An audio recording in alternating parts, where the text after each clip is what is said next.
आज Doubtnut app download करें। Doubtnut पर अपने सभी गणित, रसायन विज्ञान, भौतिक विज्ञान और जीव विज्ञान के डाउट्स का करो सफाया। बस प्रश्न की फोटो खींचो, एक ही प्रश्न को क्रॉप करो और तुरंत वीडियो सोल्यूशन पाओ। अभी डाउनलोड करें। नमस्कार दोस्तों, प्रश्न है निम्न में से एक असत्य कथन है।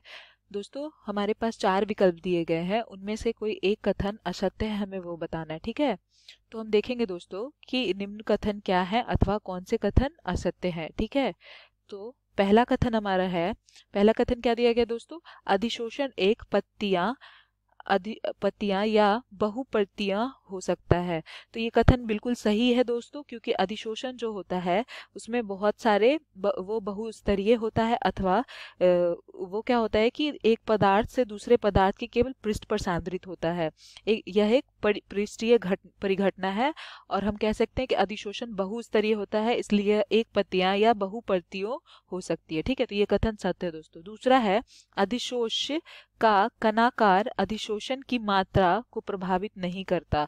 इसका मतलब है दोस्तों, अधिशोष का जो कणाकार होता है यानी कि उसके जो कण के आकार होते हैं वो अधिशोषण की मात्रा को प्रभावित नहीं करता। तो दोस्तों ये कथन बिल्कुल गलत है, क्योंकि अधिशोषण जो होता है वो क्या करता है, एक पदार्थ से दूसरे पदार्थ के पृष्ठ की सांद्रता पर पृष्ठ पर सांद्रित होता है, यानी कि उसके पृष्ठ पर निर्भर होता है।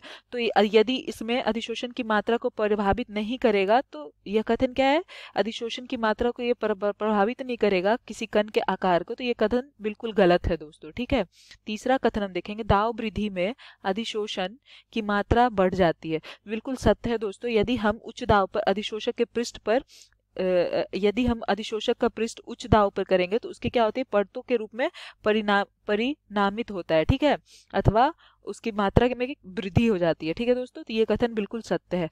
तीसरा क्या है, ताप वृद्धि में अधिशोषण की मात्रा घट जाती है। तो ये कथन बिल्कुल गलत है। ये कथन बिल्कुल सही है दोस्तों। जब हम ताप बढ़ाते हैं तो पृष्ठ की मात्रा में भी बढ़ाव होता है, अर्थात जो यदि हम ताप बढ़ा रहे हैं तो अधिशोषण की मात्रा में भी वृद्धि हो जाती है। ठीक है, तो ये कथन बिल्कुल सत्य है दोस्तों। तो प्रश्न में पूछा गया है कि निम्न में से एक कथन असत्य है। तो पहला कथन सत्य है, तीसरा सत्य है, चौथा सत्य है, अथवा दूसरा कथन सत्य नहीं है दोस्तों। तो यानी कि हमारा उत्तर हो जाएगा दूसरा कथन असत्य है। तो हमारा कौन सा विकल्प सही हुआ दोस्तों, दूसरा विकल्प। धन्यवाद दोस्तों। कक्षा 6 से 12वीं से लेकर नीट, IIT, JEE वो एडवांस के लेवल तक 1 करोड़ से ज्यादा छात्रों का भरोसा। आज ही डाउनलोड करें डाउटनेट ऐप या व्हाट्सएप करें अपने सारे डाउट्स 8400 400 400 पर।